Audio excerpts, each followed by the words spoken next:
Photo எடுத்தீங்க? Photo எதுக்கு sir எடுத்தீங்க? யார் எடுக்குது? நீங்க எதுக்கு எடுத்தீங்க? சார் நீங்க வந்து காசு கேட்டீங்க, அதனால நாங்க உங்களை போட்டோ எடுத்தோம். இல்ல சார், இல்ல நீங்க பணம் கேட்டீங்களா? ரெக்கார்ட் எங்க இருக்கு? ஆமா நீங்க தாங்க கேட்டீங்க. ஃபோன் பண்ணி நீங்க கேட்டீங்க. ஃபோன் பண்ணி பணம் கேட்டீங்க. ஃபோன் பண்ணி பணம் கேட்டீங்களா இல்லையா? நீங்க என் நம்பர் எடுங்க. என் நம்பர் என்ன? என் செல்ல சொல்லுங்க. அதாங்க நீங்க தாங்க ஃபோன் பண்ணி கேட்டீங்க. இவரும் வந்தாரு. நம்பர் சொல்லுங்க. ஏங்க சார் நம்பர் சொல்லுங்க சார். என்ன நம்பர் சொல்லுங்க சார்? நம்பர் சார் சொல்றது காதுல வாங்க. நீங்க தான் வந்து பணம் கேட்டு மிரட்டி பணம் கேட்டீங்க. நம்பர் சொல்லுங்க. நேத்தி பணம் கொடுத்துருக்காங்க. என் நம்பர் சொல்லுங்க. அதாங்க இருக்கு, நம்பர் இருக்கு. என் நம்பர் சொல்லுங்க. நம்பர் சொல்றேன். சொல்லுங்க. நம்பர் சொல்லுங்க. சொல்றேன். ஏய் ரவி, ஏங்க செல்ல இருக்குது நம்பர். நம்பர் சொல்லுங்க. செல்ல நம்பர் இருக்கு. நம்பர் சொல்லுங்க. நம்பர் சொல்லுங்க சார். இல்லண்ணா, அவரு கண்ணதாசன் சொல்லிட்டு நான் வந்திருக்கோம். இவர் வந்து இங்க வந்து கண்ணதாசன் இருங்க. என் நம்பர் சொல்லுங்க சார். இருங்க சொல்லுங்க சார். லைவ்ல ரெக்கார்ட்ல இருக்கு. லைவ்ல தாங்க இருக்கு. சொல்லுங்க. நம்பர் என் செல்ல இருக்குங்க. அது நான் செல்ல வாங்க. செல்லு இங்க இல்ல, நான் ரூம்ல வச்சிருக்கேன் செல்ல.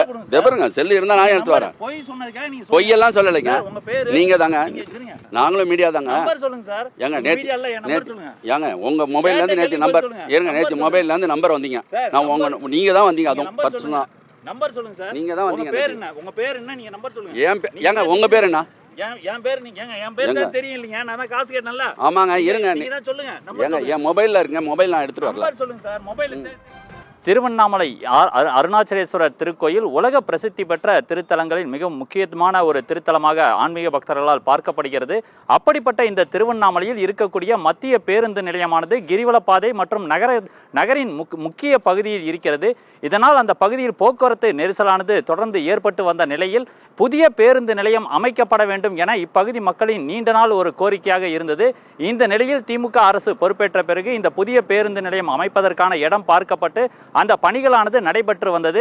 புதிய பேருந்து நிலையத்தை தமிழக முதல்வர் நேற்று திறந்து வைத்தார். திருவண்ணாமலைக்கு வந்திருந்த தமிழக முதல்வர் திறந்து வைத்திருந்தார்.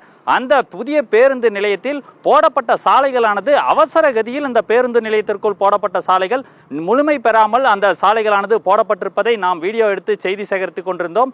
மேலும் பார்த்தோம் என்றால் உள்ளே இருக்கக்கூடிய அந்த கழிவறைகள் கூட முழுமையாக பணிகள் நிறைவடையவில்லை. இந்த சூழ்நிலையில் இந்த செய்தியை சேகரிப்பதற்காக நாம் இந்த பகுதிக்கு வந்து செய்தி சேகரித்துக் கொண்டிருந்த போது மர்ம நபர் ஒருவர் நம்மை வீடியோ எடுத்தார். நீங்கள் யார், எதற்காக வீடியோ எடுக்கிறீர்கள் என்று கேட்டபோது நான் என்ன உங்களை செய்கிறேன் என்று மிரட்டும் தோணியில் அவர் பேசினார். அதனைத் தொடர்ந்து அவரிடம் தொடர்ந்து நாம் கேள்வி எழுப்பிய போது மற்றொரு நபர் காரில் இருந்து இறங்கி வந்து அவர் நீங்கள் என்னிடம் பணம் கேட்டீர்கள் இல்ல அப்படி என்று கூறினார். நாம் அவரிடம் என்னுடைய மொபைல் நம்பர் சொல்லுங்கள், என்னுடைய பெயரை சொல்லுங்கள் என்று கேட்டபோது அவர் எந்த பதிலையும் கூறாமல் நான் உங்களை பார்த்துக் கொள்கிறேன் என்று கூறிக்கொண்டே காரில் ஏறி செல்லக்கூடிய அந்த காட்சிகளை நாம் பார்த்தோம்.